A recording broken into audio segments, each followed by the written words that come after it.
Who are we and who do we wish or desire to be? Is there a we? If not, can there ever be a we, a sense of community? In light of recent events in our nation's capital, should we conclude that what we witnessed is in reality who we are, a divided, angry, and violent people? This music would come in, and then we'll jump in. Welcome to the Waters and Harvey Show. I'm Darin Waters. And I'm Marcus Harvey. We're glad to be back here with you again, all of the members of our audience. And as always, Marcus and I like to take the time to thank you all for being in touch with us, communicating with us as we go through these shows. We didn't particularly have in mind that we would be doing this particular show, but we're glad to be able to join each other back here again via Zoom because we're still out of the studio here amongst in the middle of COVID. But I know that we're not the only ones who are having to continue to have these Zoom conversations with each other. But Marcus and I felt that given what happened recently on January 6th, to be exact, in the nation's capital, that it was an opportunity for us to come back together again and talk about some of the things that we, Marcus, really over the course of the years that we've been doing the show, we have been having these conversations.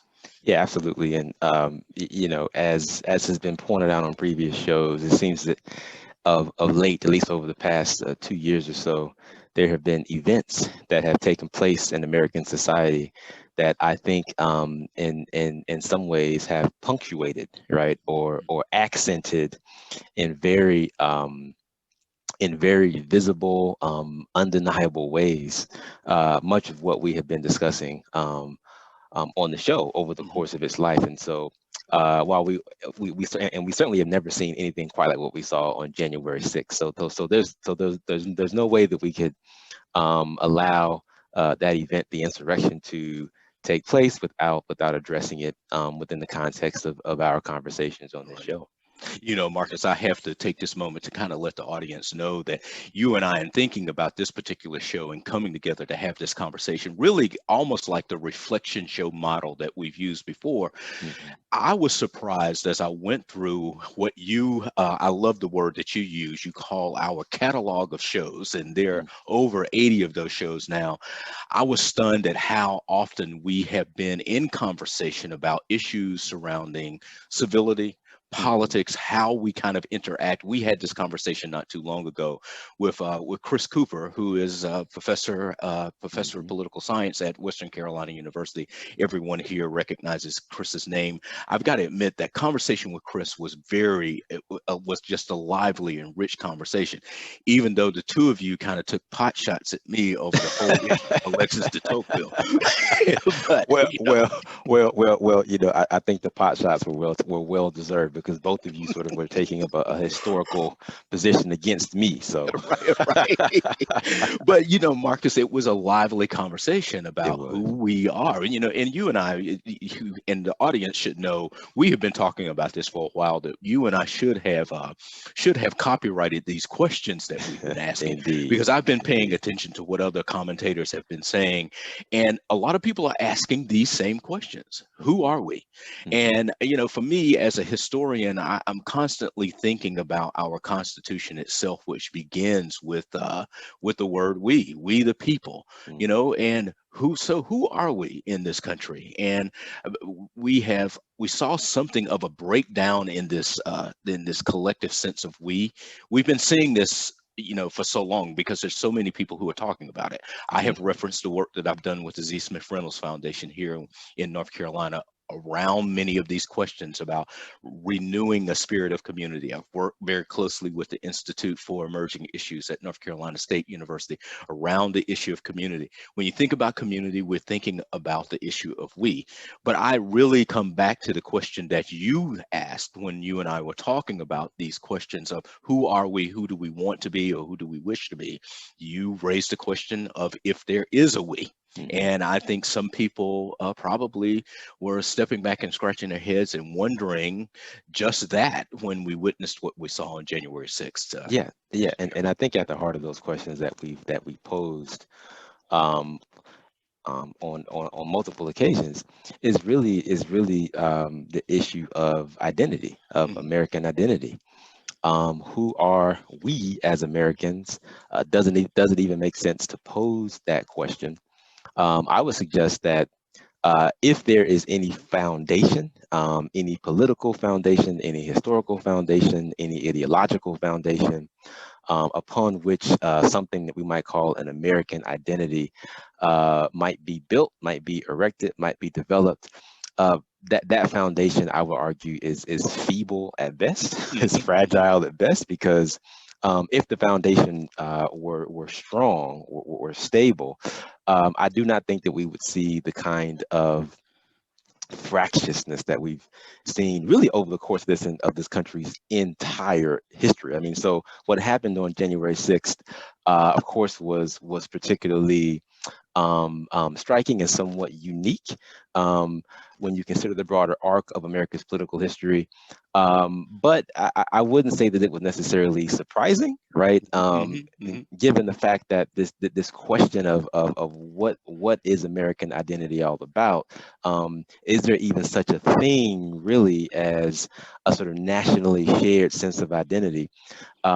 Given that issue has always haunted, I think, has persistently haunted American society since the country's inception, right? I think what we saw on January 6th really becomes much less surprising. Right. Marcus, I'd like to take the time again, as we were doing just a few minutes ago, to reference two shows in particular that stood out to me. I mean, there's a number of the shows that would really stand out. I can't help recall the conversation with Dr. Chris Cooper, where we were talking about this after the election was over back in November of 2020. We also had a conversation with Dr. William Turner. And one of the things in that conversation was he was talking about his experience as a civil rights activist.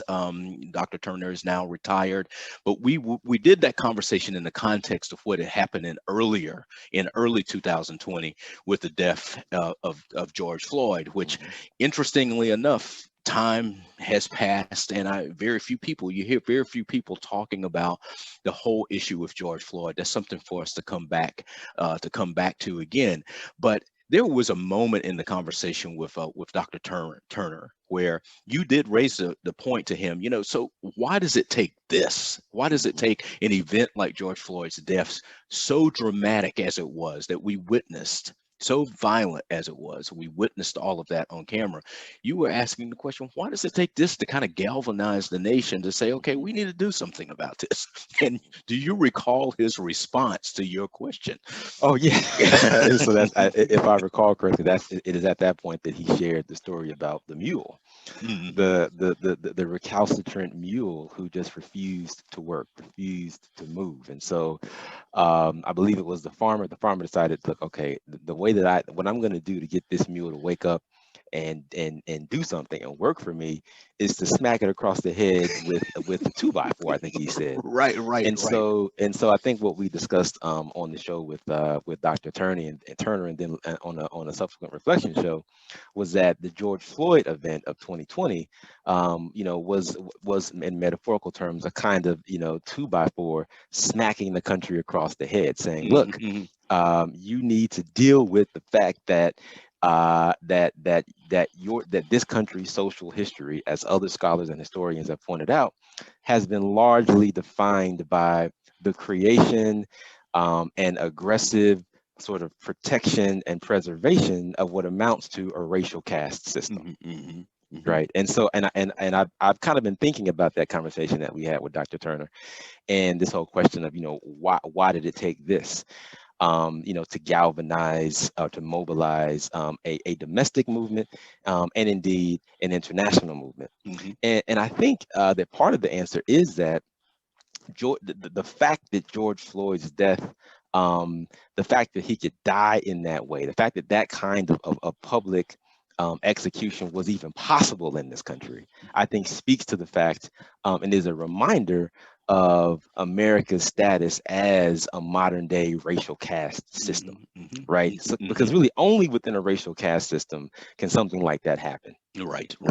Can a brown man be essentially publicly lynched, by by a white man who is doing so in plain view of the public, Mhm. right? In many ways, this is what I think, James Baldwin would agree in many ways. This is what it means for brown bodies to exist within the context of of America's racial caste Right, system. And so, right. yeah, I think I think Dr. Turner's story about the mule continues to be relevant, even as we begin to reflect on what happened on January 6th. Well, and Marcus, I continue to hold out some hope that maybe future generations, those coming after us, will be able to take a much longer view. You and I have talked about this Mhm. idea of taking long views, that it won't take these dramatic moments to kind of galvanize people to really rethink what the first principles of the nation are.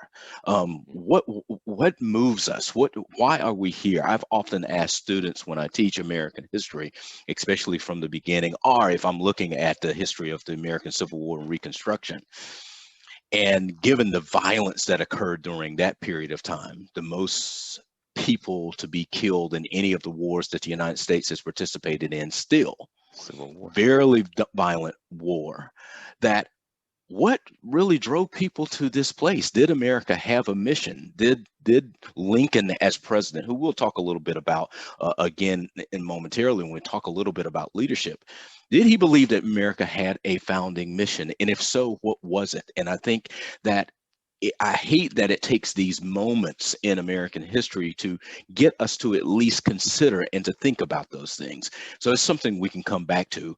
But thinking about those shows, the show with Dr. Turner, I also think about a show that we did with the former chancellor of UNC Asheville, Dr. Mary Grant, just as she was leaving to go back to Mhm. Massachusetts. We did we had a conversation with her. That was in 2017. And for those of you in the audience who are interested in going back and listening to those shows, the title of that show is called A Gateway to Understanding and Tolerance.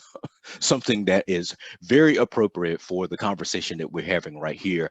And that was in December 2017 when we did that show, and it was episode 31. But she talked a lot about, she was making a case for why the humanities itself. Mhm. You and I both Mhm. teach in the field of the humanities. We hear so much at the university level about STEM subjects, the sciences, technology, mathematics, and how this is really moving the country. This is the innovative part of what makes us Americans, and that is advancing technology and all of that. But also, the humanities are extremely important. And you and I had a conversation with Mary Grant about that. And Marcus, I also think about the show that we did with the two students from Christ School, Mhm. Jacob Dowler and Wyatt Gilday, where they were talking about the initiative that they had started there at Christ School, through their social justice club, to try to facilitate civil conversations. And Mhm. it's just interesting to go back and revisit those conversations, and just to see how long you and I and our audience have been kind of engaged in this continued discussion around issues of civility and community. Yeah, and I think one of the reasons that these two issues, of tolerance and civility, and I don't really like the language of tolerance, because I think it carries a sort of, it carries a sense that, well, I'm not really interested in engaging this person or Mhm, that mhm, person, mhm. or accepting that person or this person or this reality. So I'm just gonna learn how to tolerate it, right? I'm not gonna engage it, potentially learn from it, and interact with it on a deeper level. I'm just gonna tolerate it. But Right. so I think that one of the things that our society may want to do moving forward is to really call into question this idea of tolerating difference, of Mhm, tolerating the other, and maybe adopt a different kind of vocabulary, a mhm. different language that really compels us to engage, right, beyond, in a way that moves beyond, simply tolerating something. Mhm, mhm. Because again, this I think this idea of tolerance, of tolerating, suggests an unpleasant experience, right? Right, Right, right. right, You right. tolerate something that is unpleasant, Yeah. but you engage something that you find, meaningful, Mhm. enriching, edifying, etc. But yeah, but so tolerance, and this whole question of civility, and and thinking about those shows, and just how I think remarkable it is that at a high school level, these Christ school students are already thinking in serious ways about civility, what it means to be civically engaged. Um, I was wondering what is the trouble with civility? Why is civic engagement so difficult? Because it clearly involves more than simply going out to vote, Right, right? right, During right, during right. during election seasons. Hmm. And I think about, for example, points made about civility by, for example, the former Congressman Jim Leach, who talks about civility and civic engagement as naturally involving, for example, argumentation. Hmm. Right? Hmm. He makes the point that argumentation is a social good, but he goes on to make the point um, that what is needed, and this is and this is the point that he was making about, I think, roughly 11 years ago or so. Uh, but he makes the point that what is needed now, as far as civility and civic engagement are concerned, is a kind of raising of our standards when it comes Hmm. to Hmm. civility and civic engagement, so that we're bringing into our endeavors around civic engagement more attention to what history, Right, right? right. More attention to philosophical perspectives, that challenge us, that compel us to engage different perspectives, right? So that Hmm. we can Hmm. have a broader, deeper, more accurate sense of American reality. And Hmm. so I think civic engagement really is labor.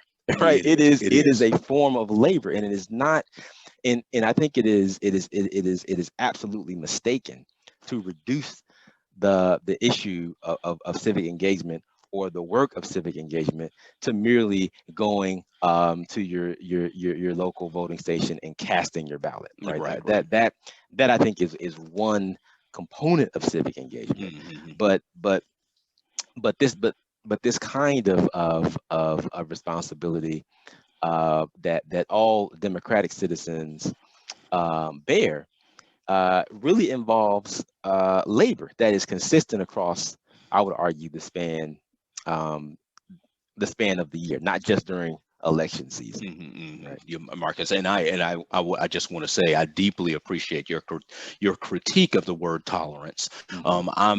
My preference is for the word understanding, and Hmm. that Yeah. really calls for that deeper engagement that you're talking about. So once again, Marcus and I want to thank you all for joining us here on the Waters and Harvey Show. For those of you who may just be joining us now, we are engaged in a conversation, really, Marcus, I would say around the issue of civic engagement.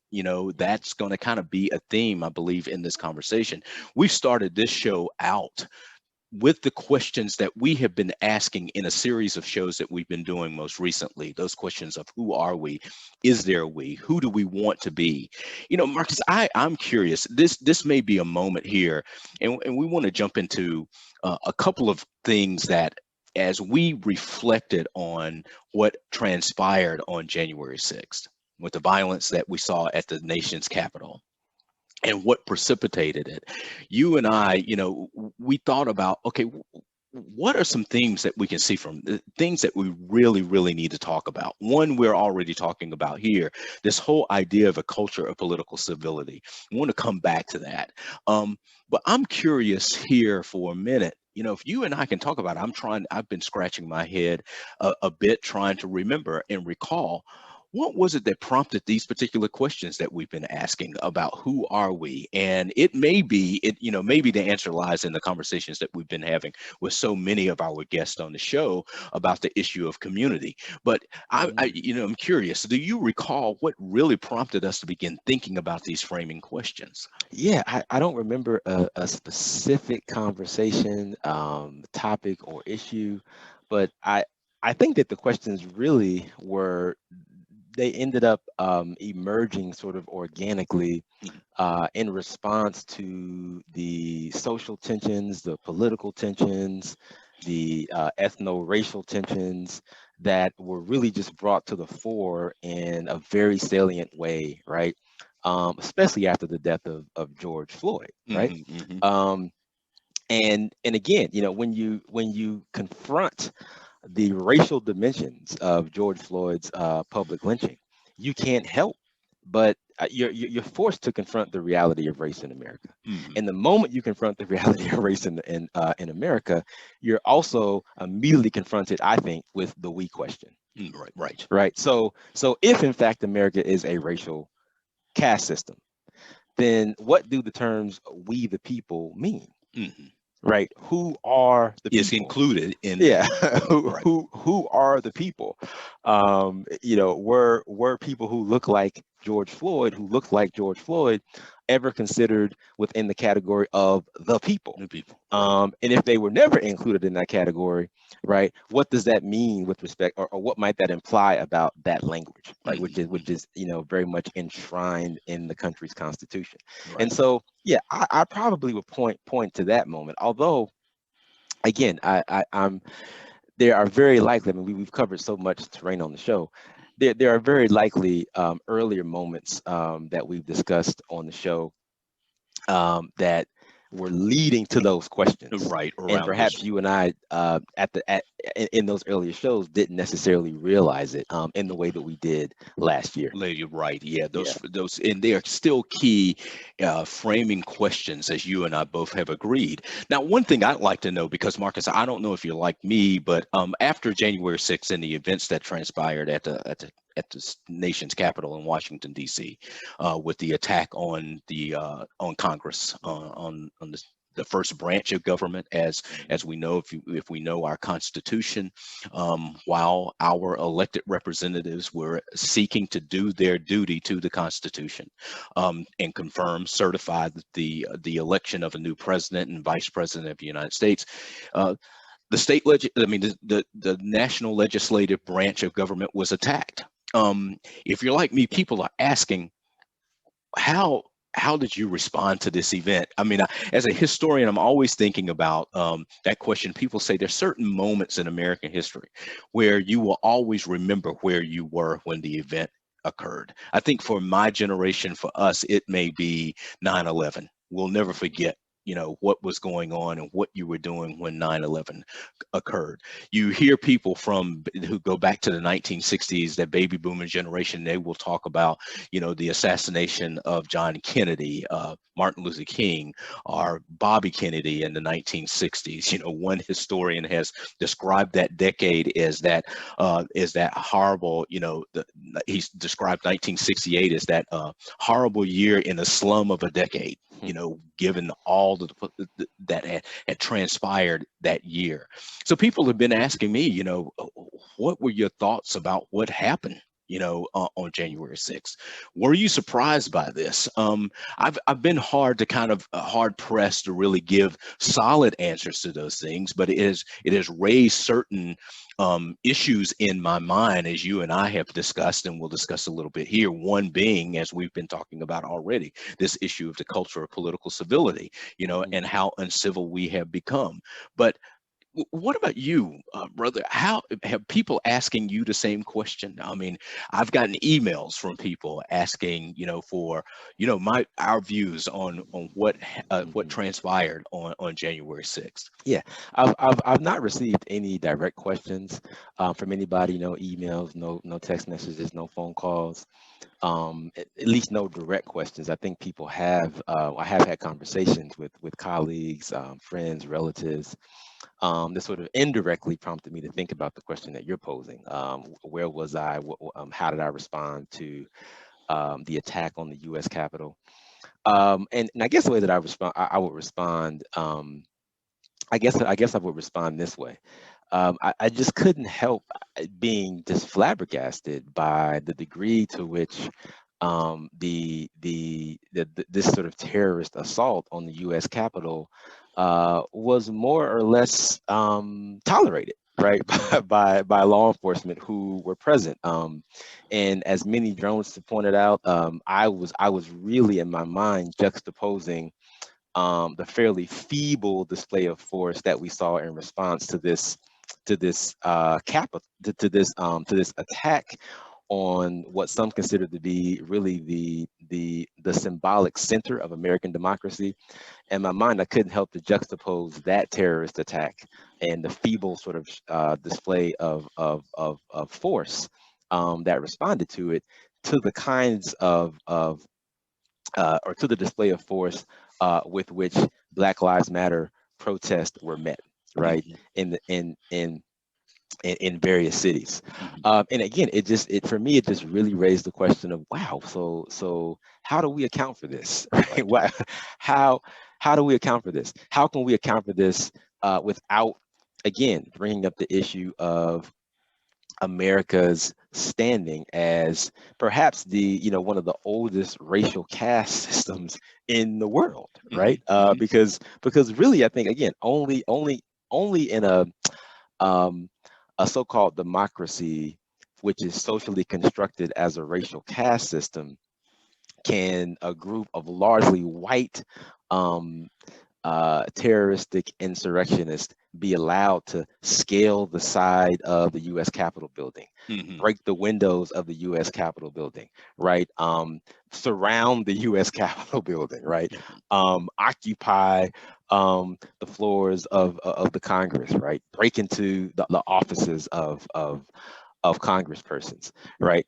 Only in a democratic racial caste system, right? A so-called democratic racial caste system, would that kind of terrorism be tolerated, right? Right. And Right. so, Right. and again, I couldn't help.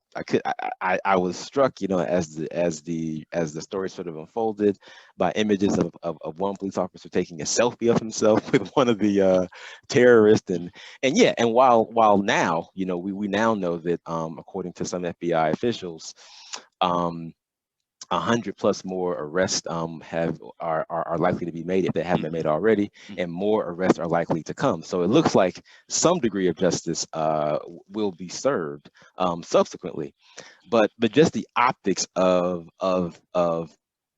the relative permissiveness, right, with which that terrorist act was met, I just found really, really remarkable. And I also found it to be a stunning and undeniable indictment, right, on the very idea of American democracy. Right. Right. And it really makes me. I was also thinking about the degree to which this really historically momentous event um, is likely to have a long-term impact on the country's global political standing, Right. Right. right? Because as far as I'm concerned, no longer can the United States keep up, right, this sort of facade of being a paragon democracy, Mhm. right, which the rest of the world should seek to emulate, right? I think those days are now gone, Right. are now Yeah. gone. And so it really, so it takes us back to the question. Okay, in light of what has happened on January 6th, what kinds of claims to we-ness can the country make at this point Mhm. that would be coherent, that would be credible, right, in the eyes of other nations abroad, right? And so Mhm. I think these are some things that we really have to confront. It is, Marcus, and in confronting them too, I hear in your word the use of the word confront. I also hear reflection, that we've got to take the time to stop and reflect. So, Yeah. one question that has come to mind for me is the question of what do we do with this moment? I've had some people asking the question: does this mean that the democratic experiment, the democratic experiment, has it failed? Is this what this means? I've often heard, that people who inherit something often have lack a deeper appreciation of what it has taken to actually develop what it is that they're inheriting. So, have we really lost sight of what it is that the founding generation and those who have come after them, those who have really worked hard to try to widen or expand democratic participation in this country? And there are a lot of people who've done that. We people will talk about Martin Luther King. I like to go back to people like Ida B. Wells. I like to get, looking at in the African American community. I like to talk about people like Frederick Douglass and W.E.B. Du Bois and so forth, who have made this effort and argued for the expansion of the democratic experiment and the inclusion of others into it. Um, have we lost an appreciation for what it is that we have actually inherited as Americans? And if so, does this mean that we really need a deep history lesson? And I wonder, Marcus, do we need to have a deeper understanding of what it is that democracy was replacing when democracy was developing as an idea and a concept for how a people should be governed? Yeah, I think I think the short answer is yes, we do need a very extensive history lesson about what made the democratic experience in North America possible in the first place.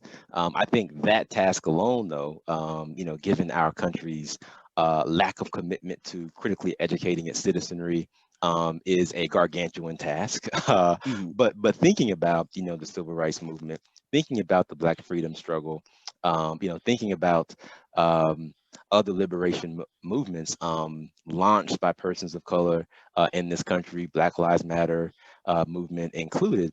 I think we cannot get away though from the fact that uh, the American democratic experiment has always been predicated upon the mythology of race. Mhm. It has always been a thoroughly racialized experience from its inception.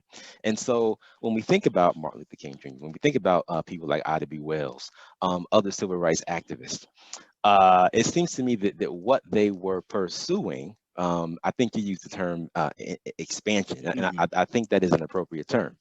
What they were pursuing was sort of an expansion of the scope of America's racial democracy, such that they could sort of move and have a dignified life within what would continue to be a raced democratic society, right? I think that is a fundamentally different question or a different project than interrogating, raising questions about challenging the very foundations, like the very ideological foundations of American democracy, Mhm. which I think as we are seeing yet again in this country, um, are very much informed by racial attitudes, right? Mhm. Very Mhm. specific Mhm. attitudes about race.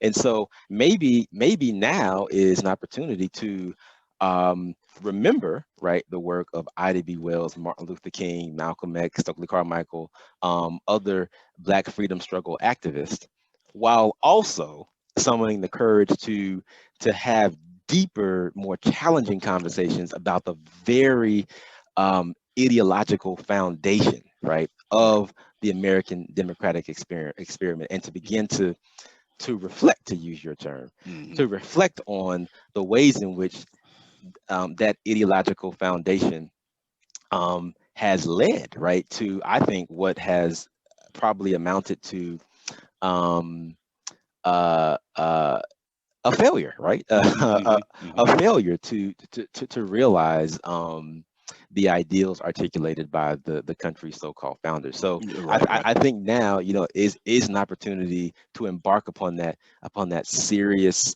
subversive reflective work. Right. But does the broader social will to do that exist? Mhm. I It. don't know. Does the political will to do that kind of work exist? I don't know. You know that I tend to be a cynic when Mhm. it comes Mhm. to these matters. You tend to be an optimist, So, and I think on this issue, I probably will make a decision to remain in the cynics camp. But I'm sure you will try to pull me into the optimist camp. no, and what I want to remain optimistic here, Marcus. What is interesting, you may be having I will say a bad influence on me here if you're pulling me on this particular issue over into that cynic's corner. But I don't want to stay there. So, and I'm hoping, as our audience is considering this too, that people want to try to be, to move into that optimistic camp, but this is going to take the work that you're talking about. Okay, so I'm raising the question, what do we do with this particular moment? Mhm. Now, you and I, as we reflected on this particular episode, and we thought about coming together in the conversation just to discuss it in this reflection show, one of the things that also emerged in our mind was about America and American memory. And America has this habit, at least this habit of really moving on, moving past these events. Okay, the event occurred. We know it occurred. Now we need to move on. And we're seeing a little bit of that language as we think about, as if you're paying attention to any newscast or some commentators and what they're saying now. The country has moved into an impeachment of the president, and moving into a trial that will take place in the Senate once again on this. But some people are saying, no, we don't need to do this. To do this, you're going to further divide the country. Or it happened. Now we need to move on with the nation's business. But Marcus, I find that deeply troubling and problematic. It bodes with, I think, well with what the experience in this country has been, that it's not often that we want to take the time to be reflective, but I think that is the only way that we can begin to move beyond these things into that optimistic camp, looking for things better, is if we take the time to seriously deal with these things. So what of America's habit of moving on? Is that a real thing? I mean, again, up to this point, I have resisted for maybe a little bit over a good 30 minutes into this show of bringing up Alexis de Tocqueville, but here I go again. I'm bringing him back up again here, and I can't help, but I have to make an argument for Democracy in America in his book. I have now begun calling Democracy in America, published in 1835, when, shortly after Alexis de Tocqueville was in this country, coming here from France to study American democracy. I was surprised, Marcus, when I went back and listened to the show with Jacob and Wyatt, that we discussed in that show with Jacob and Wyatt, Alexis de Tocqueville, because they were two students who were very well versed in Alexis de Tocqueville and what he observed when he was here. But one of the things that he found problematic about our democracy was that we were a nation, or we seemed to be a people who were ahistorical, that we didn't think about history. We just moved on. But can we really learn anything from this? Can we have the hope and the prospect of getting better if we decide to just move on past this event? Yeah. I think the answer to that question quickly is no. But I think, but there is something, but there is something that emerges as, I think, troubling with respect to making a decision not to move on, making a decision to sort of sit in the moment, reflect upon the moment, think about how the present moment may be connected to what has gone before. And I think that the troubling piece of that is that it really messes with, or it threatens to mess with, the myth of American unity. Right? It very much threatens to mess with this myth of America being a paragon democracy, an exemplary democracy that the world should embrace and align itself with, right? Because the moment you begin to reflect seriously on the present moment, historically, the moment you begin to link the present moment as a major historical moment in the country to significant historical moments that have gone before, the moment you embark upon that critical reflective work, right? These two mythologies, right? The myth of American unity, the myth of America as an exemplary democracy, begin to weaken a little bit, right? If not crumble altogether. And that does what? Something that we discussed earlier. That then begins to mess with our sense of identity. Right, as Americans, as a democratic society. So given how invested America has been historically in both of these mythologies, right, the myth of American unity, the myth of America as an exemplary democracy, right, given how invested the country has been in those two mythologies historically, it seems difficult to me to incentivize Americans to embark upon this kind of reflective work, because it is going to be, I think, somewhat traumatic. Why? Because again, for centuries we've been invested in these two mythologies, right? Right. This is the way that the country has packaged, marketed, and presented itself to the rest of the world. Right. And what happens when you discover through reflection, right, that this this very purposeful self-representation is in fact a lie, right? It has never really been the case. What Hmm. happens when that is exposed, right? Hmm. And again, back to my earlier point, um, I hope that the country can summon the will to embark upon this kind of reflective work. But I see I see scant evidence, at least in this moment. I see scant evidence that this is possible. It's possible. So, Marcus, this brings you raise a good point here, and it brings in my mind the issue of leadership. Mhm. So, if we had strong leadership, and could strong leadership or reflective or thoughtful leadership help to facilitate this larger conversation, not only in our local communities, but on a state level or even at the national level? And let's think about leadership. You know, you mentioned in the earlier part of this conversation, you mentioned the name of Jim Leach, Congressman Jim Leach, served, I think, 15 terms in Congress until he was appointed to lead the National Endowment for the Humanities by President Obama in 2008. I think he took that position. Interesting thing about Congressman Leach is that he was actually a Republican and was a Republican who decided to kind of break ranks and actually endorse Obama for the presidency. Now he's given interviews to talk about why he did that, and he talked about American image and America's image nationally. I mean, across not nationally, but globally, and the ability to really influence the hearts and minds of people around the globe that democratic forms of government are the type of governments that we really want to pursue, that Mhm. it broadens the boundaries of freedom for the most people. I can't help but remember here, and I won't get this exactly right, but I think here of a quote from Winston Churchill where he said, out of all forms of government is really is the only one, but it's not the best. It Mhm. it Mhm. because it can be very chaotic, but it calls for, I think, Marcus, strong leadership. So, what of our leadership today? And even when we look at what happened on January 6th, what does that tell us about our leadership? And as a historian, I think also as we think about the whole question of leadership, what type of leadership should we as a people be wanting to see? What should we be actually working for in those that we elect to public office to actually lead us politically? I mean, we've used the term as well that politics is the art of the possible. We talked to Chris Cooper about that. I think a conversation that we can come back to, that is about trying to find that center path, of negotiating across these differences to try to find common ground. You're hearing people talk about that now.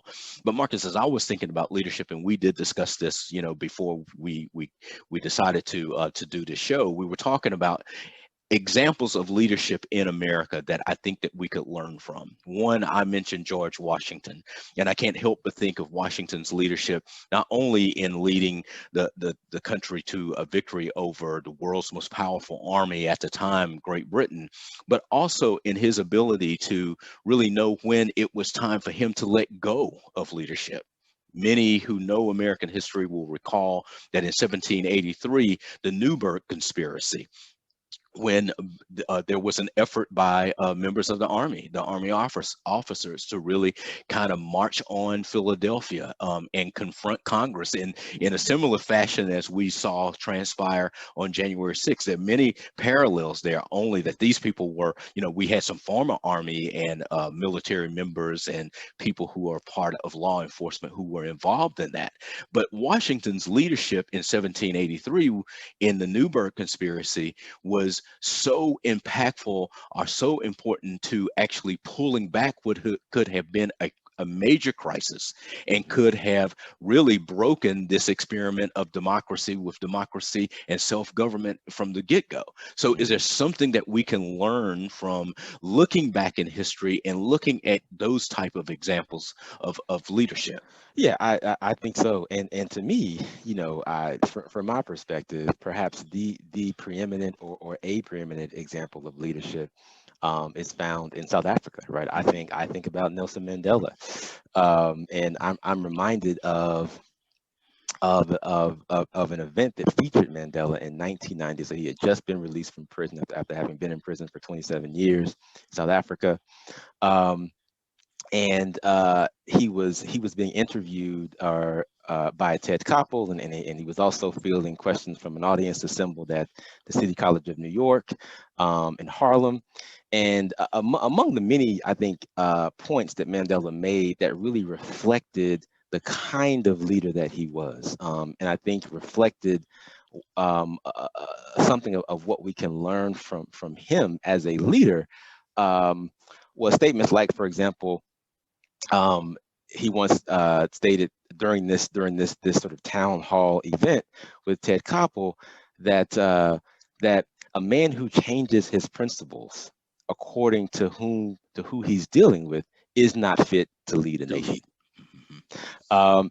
And that point to me was very important, because sort of going beyond an emphasis on the importance of being principled as a leader, of being a leader who is principled and visionary.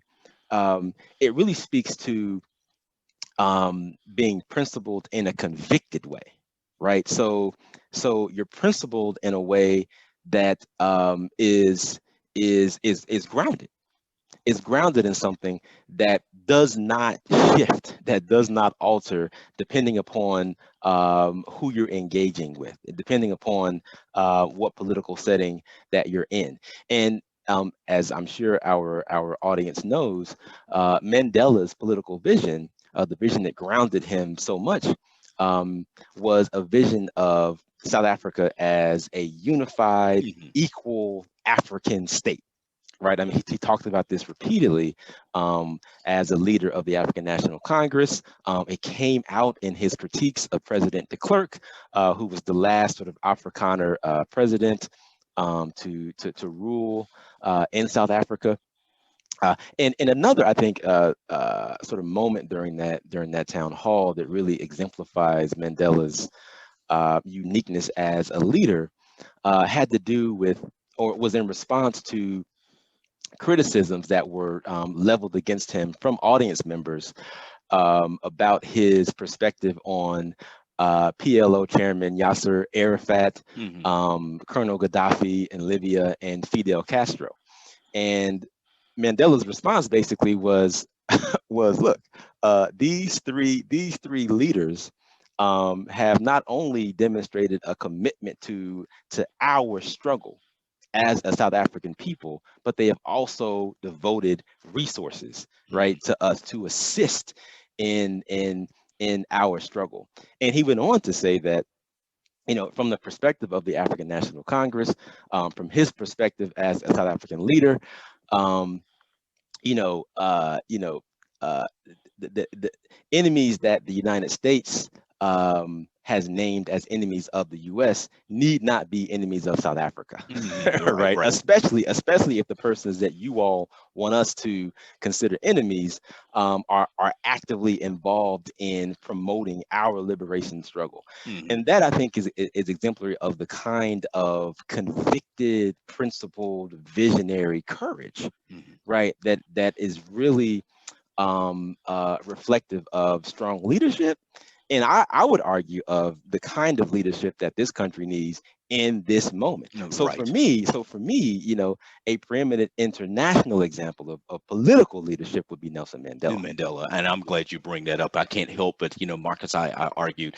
because my critique of Mandela is the same as yours, that this was an exemplary example of what real leadership could look like. And I believe it's almost like it's once in a lifetime that we get to see this model. Mhm, Two things that I find so strikingly similar between he and Washington is that these were two people who freely gave up power. Two, mhm, mhm, Washington, after two terms as president of the United States, decides he kind of sets this model. The only person to kind of break that model, and in the context of the Second World War, was Franklin Roosevelt. But he set the model of two terms, that the president serves two terms and then goes away. He freely gave up power, just as he had freely given up his commission as the commander of the Continental Army at the end of the American Revolution. Most people were stunned that he actually gave up his commission, and then that he actually freely gave up the presidency after completing 2 terms. And it's said that King George III actually saw this moment in American history, which set forth this peaceful transfer of power that we now talk about, and that George III actually called Washington, Washington with all his flaws, just as Mandela would argue in interviews that he gave, that he was a human being who was flawed as well. But these were people who recognized their flaws, and we can understand that. But at the same time, King George refers to Washington's giving up of power, saying that he was the greatest character of his age, because up until that time, that was not something that had been done. And so we set the nation on a course that we would hope that this would be meaningful to those who are in power today. It's interesting here, Marcus. I always like to quote people. Just quoted George III. I can't help but think of Henry Adams, the great historian Henry Adams, who was a member of, I think may have been the grandson or the great grandson of President John Adams. Henry Adams, as a historian, once argued in the 1870s, when he looked at the political leadership of the country at that time, especially under Ulysses S. Grant, he made the statement that if there was any evidence that could disprove Darwin's theory of evolution, it was to look at the political leadership of the United States from Washington to Grant. It hadn't gotten better. And so when we look at where we are today, what would be Henry Adams' critique of America's political leadership today? So I think that something for you and I, as we've been talking about this, and I know that you and I would invite the members of our audience to be thinking about too, is the need for leadership. And what should leadership in a democracy look like? What should our political leadership look like as we move forward? We have got to take the time to really think about and reflect on that particular issue, don't you think? And I would say that, I think it would be helpful for political leadership in this country moving forward to exemplify what the poet Walt Whitman would describe as athletic democratic practice, right? Which means a form of democratic leadership that is not averse to vigorous debate, that is committed to, going back to our earlier point over the course in this conversation, a commitment to civil discourse, right? Civic engagement that takes history seriously, that takes philosophical reflection seriously, that is interested in vigorous debate, right, in service to the construction of a more democratic, unified, as much as this is possible, unified, less fractious society, right? But again, that kind of athletic democratic leadership, again, invoking the language of Walt Whitman, I don't know that kind of leadership comes along often. Right. I think Mandela exemplified it, right? I mean, when you look at that town hall meeting that featured him in 1990. I mean, I think we saw an athletic democratic leader in action.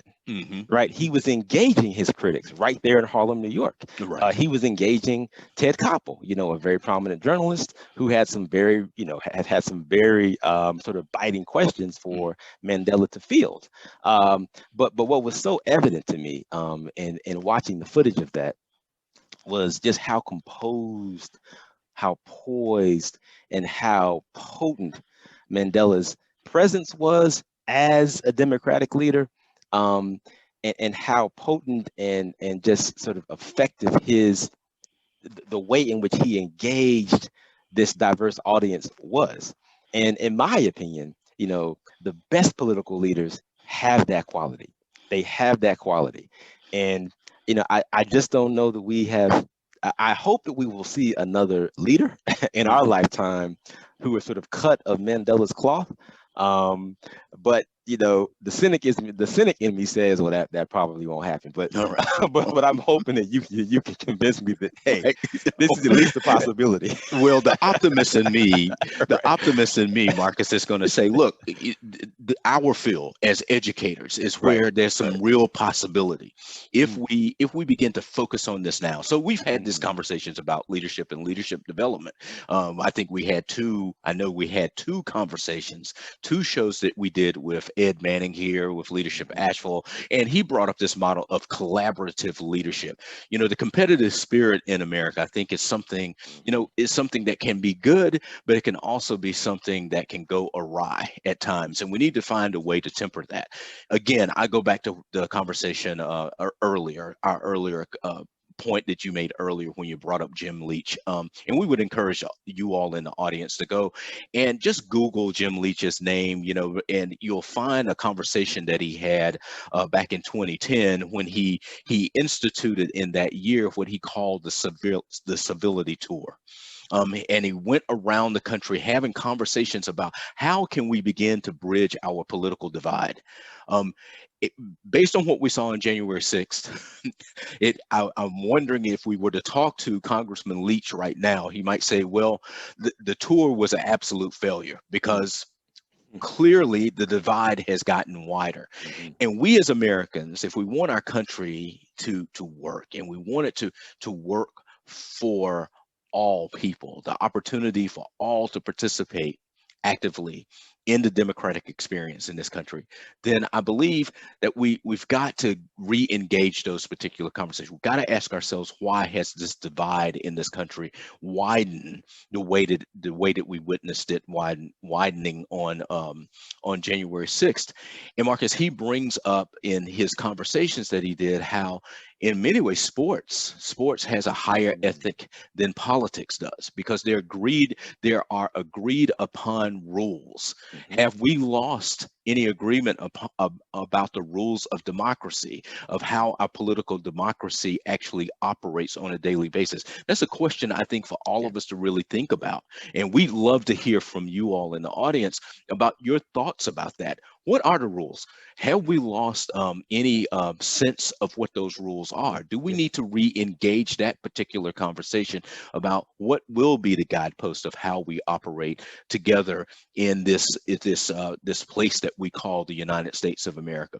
Yeah, and So quickly, that's I think one aspect of that sports ethic is respect for one's opponent, mhm, right? And in the context of politics, have we lost respect for our political you're right. opponents? And if we have, Marcus, we have to ask ourselves why. Mm, These are yeah. deeper questions that we have to get into. You and I often talk. We talk quite often about people like James Baldwin. I think that James Baldwin speaks to these issues Hmm. of what mood Alexis de Tocqueville speaks to this. There are many people who have been writing about this and speak.